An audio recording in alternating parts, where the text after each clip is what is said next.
আগামী জাতীয় সংসদ নির্বাচন বাংলাদেশের জন্য অত্যন্ত তাৎপর্যপূর্ণ গুরুত্বপূর্ণ একটি নির্বাচন। এই নির্বাচনে এদেশের ছাত্র সমাজ, যুব সমাজ, শ্রমিক সমাজ, মহিলা সমাজ তথা আবার বৃদ্ধ বনিতা এমন একটি দলকে বেছে নিতে চায় যে দলের দীর্ঘ রাজনৈতিক ঐতিহ্য রয়েছে। জুলাই বিপ্লবের আগ পর্যন্ত বাংলাদেশ যারা শাসন করেছেন তারা বাংলাদেশের মানুষের নিরাপত্তা দিতে ব্যর্থ হয়েছেন, তারা নারী সমাজের নিরাপত্তা দিতে ব্যর্থ হয়েছেন, তারা শ্রমিকদের নিরাপত্তা দিতে ব্যর্থ হয়েছেন, তারা বাংলাদেশকে ঘুষের রাজত্বে বাংলাদেশে ঘুষের রাজত্ব কায়েম করেছিলেন, তারা দুর্নীতিতে বাংলাদেশকে বারবার চ্যাম্পিয়ন করেছিলেন।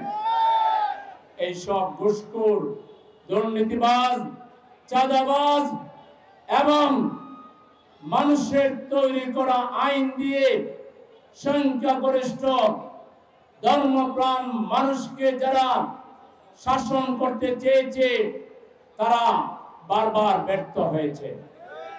কারণ ওইসব রাজনৈতিক দলগুলো স্রোতের বিপরীতে চলেছে। মানুষের তৈরি করা আইন দিয়ে সুদ, ঘুষ, মদ, জিনা, অশ্লীলতা, ব্যয়পনা, ঘুষ এবং দুর্নীতি দিয়ে বাংলাদেশের সকল প্রতিষ্ঠানকে এমন ভাবে ধ্বংস করা হয়েছে একটা প্রতিষ্ঠানও নাই যারা এইসব দুর্নীতি এবং খারাপ কাজ থেকে বিরক্ত থাকতে চাইলেও তারা থাকতে পারে।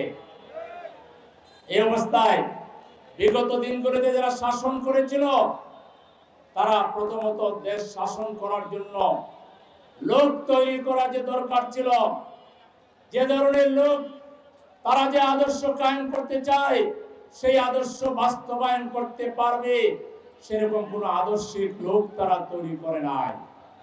জগা খিচুড়ি মার্কার লোক দিয়ে তারা দেশ শাসন করতে চেয়েছে, অথচ তারা একটা দল চালাবার যোগ্যতা তাদের নাই, দলের মধ্যেই নিয়ন্ত্রণ নাই।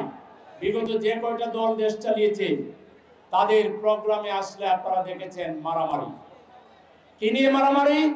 বসা নিয়ে মারামারি, খাওয়া নিয়ে মারামারি, স্টেজে আসা নিয়ে মারামারি, বক্তৃতা নিয়ে মারামারি, পদ নিয়ে মারামারি। যেসব দল নিজ দলের উপরে নিয়ন্ত্রণ আনতে পারে না তারা কি দেশ চালাবার যোগ্যতা রাখে?